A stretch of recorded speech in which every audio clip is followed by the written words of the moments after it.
my channel. I am the Mass Trans and you are watching me, baby. Now before we get today's video started, I just want to give a quick what's up to my peeps and a diabolical middle finger to the creeps. You know who you are. Alright you guys, happy Monday. I'm up bright and early, Lord help me. It's about 6 a.m. here. Couldn't sleep. You know, I had some things going on in my personal life in the background that these men. That's all I have to say. No cheating or anything like that, but I'm just gonna, you know, just some personal stuff happening around here that I'm trying to sort through. So let's talk about the BET Awards. So that happened. That was a thing. And it woke up, when I woke up this morning, it was top of mind. So, some moments that stood out for me. First of all, the thing I'm here to talk about is Lil Nas X, right? But we're gonna get to that because woo! All right, so Cardi B appeared with Amigos, and essentially, and now she pulled Beyonce. Remember at the BET Awards when Beyonce did Love on Top, she revealed that she was pregnant. So Cardi B borrowed a page from the Beyonce book of pregnancy and announced her pregnancy. And people were already speculating that Cardi B was pregnant, so I'm not quite sure if this is a really huge surprise. But congratulations to Cardi B and Offset nonetheless. So I'm really happy to see that she is with child. And now Culture gets a little brother or sister. I'm not sure which one it's going to be, but congratulations to them. City girls. City girls. Now, I'm rooting for y'all. I really am. You guys look beautiful. I think that there was some sort of issue with the City girls not feeling like they were getting the recognition, like they weren't getting the opportunity to perform at some of these major award shows. So I was really excited to see City girls on the bill. But I will have to say that twerk-related number, I was a bit underwhelmed. It was a struggle. It was a struggle for me. Comment below. I'm curious to know what you guys think below. But I think they have some work to do when it comes to their stage performance. That's just me being completely honest. But we'll move on from that. Who I do want to talk about, the performance for me that was a standout performance, was Meg the Stallion, baby. Meg came through and did her Thought-ish. And I'll be honest with you guys, that song Thought-ish was not really a song that I was really vibing to wholeheartedly. Like, I was giving it a chance because it was Meg and I like Meg. But when she did it last night, I was like, oh, okay. You know, Meg's stage performance is getting stronger and stronger. She looks so comfortable on the BET Awards. I feel like a proud mom watching her do her thing, like watching her bust it wide open. Like, that's my baby. That's my baby busting it wide open for y'all. Like, I loved seeing the confidence. Now, I am going to say this about you, Meg. That opening shot with that veil on top, not the best look. Not the best look. When you took the veil off, I'm like, okay, there it is. Yeah, but overall, solid performance. Meg looked good. She sounded good. She had great breath control. The choreography was on point. She gave you an entire show, and I love seeing that. So congratulations to Meg. And congratulations on Meg. I think she won like 3 or 4 awards last night. So it was really good to see Meg, you know, really coming into her own. Now that I've gotten all of that out of the way, let's talk about Lil Nas X. Lil Nas X is stronger than cat piss. Do you hear me? I'm going to say it again for y'all. Lil Nas X is stronger than cat piss. I watched that BET Awards literally, y'all. Like, oh, don't do it. Oh. It made me so goddamn uncomfortable. I'm a trans woman. Right? So you think I might have adjusted somewhat to this gay-ish. But man, it made me uncomfortable. And I know that as a trans woman, it made me uncomfortable. I know straight hetero folks was losing their minds. straight black men in particular, I know they were losing their minds. That was some uncomfortable stuff to watch. Oh, Lil Nas X is unapologetically gay. So don't give a damn. So don't give a damn who's watching, who's in the audience. She is going to be her gay self. And I live for it. Let me tell you why I live for it, right? Because as I was watching the performance, I realized that I have some work to do. I honestly do. Because if there were 2 women on that stage, you know, say a Cardi B and Meg the Stallion doing WAP, and they decided to kiss each other, I would have been like, oh, pish posh. Wouldn't have been bothered, wouldn't have thought twice about it. But it's because I have been conditioned into thinking that one is okay and one is not. One has been normalized, one is not. So when I was watching Lil Nas X, it really let me know, mass trans, you got some work to do. Because see, as a trans woman, and this is me, look, I'm taking the mask off, metaphorically. As a trans woman, some might say a passable trans woman, I am able to integrate myself into society without a whole lot of hubbub. Do you know what I mean? People are looking and pointing and laughing and this, that, and the third. And this allowed me what is called passing privilege. Now, I know some of you might be scratching your head and asking yourself, what is passing privilege? Passing privilege is essentially when you, as a trans woman or a trans man, have reached a point in your transition where you no longer stick out to mainstream society. It's no longer like, oh, that's a dude, oh, that's a, like that's not what's happening when you go out and about. So you're quote unquote passing. And I didn't realize how much that quote unquote passing privilege had lessened my, I don't want to say tolerance, but I just wasn't, I'm not used to seeing it, right? Because even though I'm a trans woman and I acknowledge my transness completely, totally, wholeheartedly, I'm still more comfortable with a sort of heteronormative appearance. I appear as a woman, which I am, and my man appears for all intents and purposes as a hetero cisgender male, and that is the nature of our relationship. And when society sees us, they see us as such. So we kiss in public all the time. We hold hands. We're super affectionate. No one ever raises an eyebrow about it. And so because of that, I feel like, okay, well, girl, I'm in here. Who gonna stop me, boo?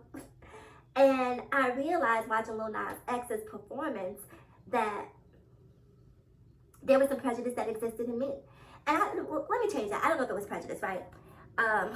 There was some desire to conform that existed in me, right? Because I'm comfortable with gay, I'm comfortable with flamboyant, but I believe it, I shouldn't say I believe, I just didn't want him to kiss another man on stage, and look, don't come over here with that.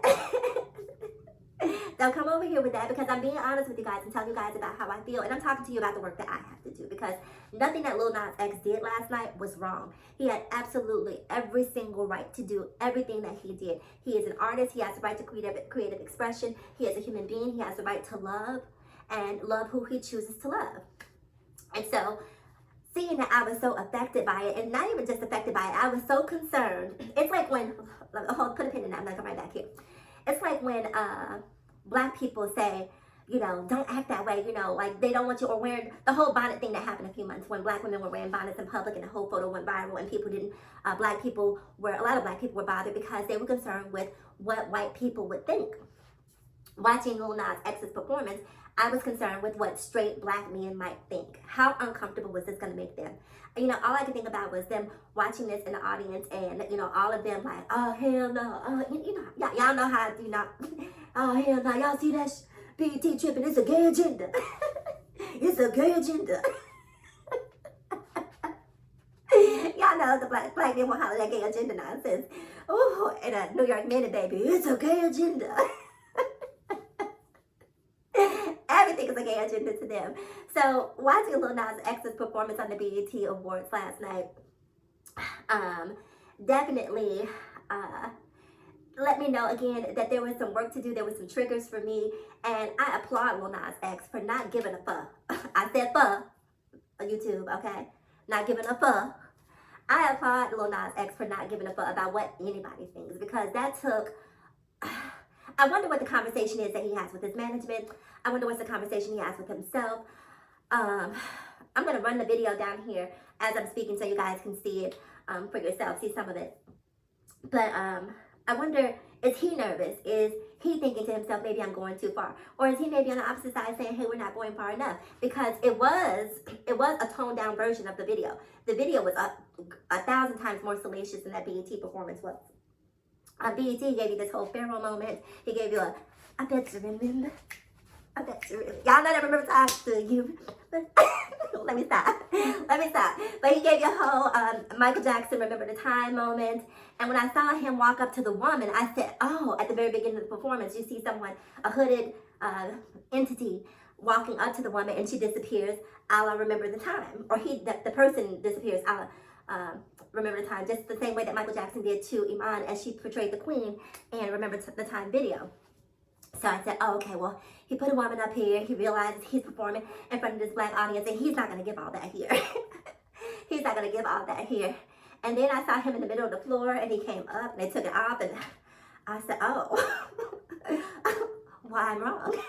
He's going to give you that, and then some. So I was watching his performance, watching him do Remember the Time, and every time I thought, okay, well, he's dialing back his gayness. He's giving you a couple of little, gay moments. But here's the thing about Lil Nas X too. Lil Nas X comes in, he has very masculine energy. I'm not gonna lie, y'all. I'm not gonna lie. Well, I'm sure I'm not his type. Maybe I am. Lil Nas. Lil Nas is kind of hot, And let me tell you what makes him even more hot, in my opinion. It's his irreverence, right? It is his civil disobedience. It's his reckless abandon and total and complete commitment to living out honestly and truthfully and being himself. Because a lot of those men, I shouldn't say a lot, at least some of those men who were in BET's audience watching him, and some of the women too, I'm not going to give all the women, but women tend to be a little bit more progressive. Women tend to be a little bit more tolerant or accepting of gay men, and men are definitely accepting of lesbian women. But there were some of those men who may have been in that audience watching Lil Nas X who were made uncomfortable by his performance because, they had their own struggles going on. And Lil Nas X's performance last night was meant to challenge the status quo. You know how people wanted Donald Trump to win the election because they wanted something different? Lil Nas is hip-hop's something different. Something different. And I'm going to say this about Lil Nas X. Because I know people are going to be dropping F-bombs at him, and he's gay, and he needs Jesus, and you know how people go in. For all the men out there who challenge Lil Nas X's masculinity, to stand up in front of a room of people, a black room of filled with hyper and toxic masculinity, and to do a performance like the one he did, is, in my opinion, the definition of masculinity. Because conforming, for me, is something that everyone does. Living out loud, living proud, being yourself, because Lil Nas X doesn't have to do this. Lil Nas X can fly completely under the radar, make hit after hit after hit after hit, collect all y'all coin, have him a boyfriend in the background, and when he's ready to come out, he could have potentially, but he had the whole Twitter thing, so people knew a little bit of his tea in advance. But I don't think it was enough that it would have completely and totally disqualified his hetero appearance. Okay, so he could have, again, flown under the radar, but he did not. He came out. He said, "Look, this is who I am," and when he started coming out, he didn't stop coming out. He did not stop coming out.